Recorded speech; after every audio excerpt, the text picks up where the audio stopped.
लंबा लंबा पुरैन के पाता बासमती के चावल जी। लंबा लंबा पुरैन के पाता बासमती के चावल जी। लंबा लंबा लंबा लंबा पुरैन के पाता बासमती के चावल जी।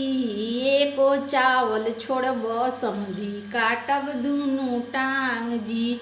एको दाना छोड़बो समझी काटब दुनू टांग जी। लंबा लंबा पुरैन के पाता बासमती के चावल जी। लंबा लंबा पुरैन के पाता बासमती के चावल जी। एको दाना छोड़बो समधी काटब दुनू टांग जी।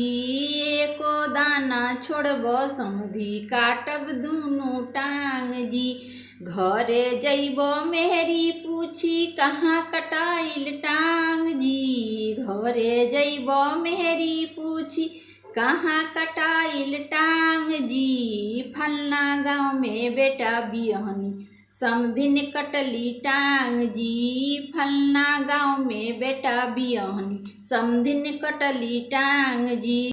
लंबा लंबा पुरैन के पाता बासमती के चावल जी। लंबा लंबा पुरैन के पाता बासमती के चावल जी। एको दाना छोड़बो समधी काटब दुनू टांग जी।